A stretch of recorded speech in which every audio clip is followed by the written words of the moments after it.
বন্দরনগরী বহুমুখী সমবায় সমিতি লিমিটেডের বিশেষ সাধারণ সভা অনুষ্ঠিত হয়। শুক্রবার সেপ্টেম্বরের 27 তারিখ বিকাল 3টায় হালিশহর সমিতির কার্যালয়ত এই বিশেষ সাধারণ সভা অনুষ্ঠিত হয়। বন্দরনগরী বহুমুখী সমবায় সমিতি লিমিটেডের সভাপতি শাহাবুদ্দিনের সভাপতিত্বে সাধারণ সম্পাদক ওমর ফারুকের সঞ্চালনায় উপস্থিত আছেন দোকান মালিক সদস্যগণ। আরও উপস্থিত আছেন একরামুল হক বাবুল, দিলীপ কুমার, জাকির হোসেন, আব্দুল মজিদ ও কার্যকারী পরিষদের সদস্য সহ আর বোধ কেউ। এই বিশেষ সাধারণ সভা হওয়ার কারণ একটাই, যে আমরা কাজ করতে চাই এবং আপনাদের সাথে প্রতিশ্রুতি দিচ্ছি আমরা দোকান বুঝে নিতে চাই, কিন্তু একটা কুচক্র মহল টাকাও দিবে না, আবার কাজও করতে দিবে না, আবার আপনাদের টাকা দিয়ে দোকান করছি আবার ওদেরকে দোকানও বুঝে দিতে হবে। এদের এই কুচক্রির কারণে প্রশাসন তাদের পক্ষ হয়ে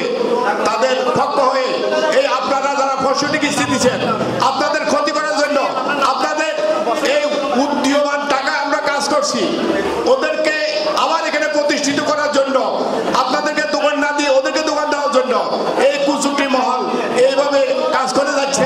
এই সময় সাধারণ সভা যারা ৬৫ কিস্তি পরিশোধ করছে তারারে দোয়ানোর দলিল বুঝাই দেওয়া হয়। দোকান মালিক সদস্যগণ বর্তমান কার্যকরী কমিটির সন্তুষ্ট হয়ে তারা হয়।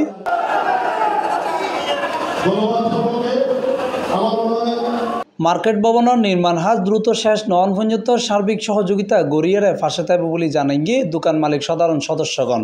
আর যেহেতু দীর্ঘদিন ধরে অপেক্ষা করিবার পরে দোয়ান ফাইন, সুতরাং আর মনে করি এই দোয়ান যতদিন পর্যন্ত আর চালু করেন না পারি অতদিন পর্যন্ত এই কমিটি থাকিব এবং এই কমিটি আর ব্যক্তিকে বুঝে দিবার পরে এর পরে নির্বাচন হইব, যা কিছু হইব এই ব্যাপারে আর দিবত নাই।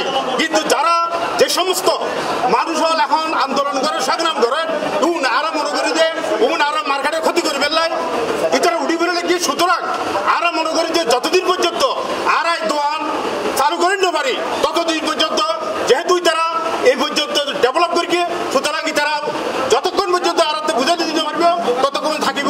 C+ চট্টগ্রাম।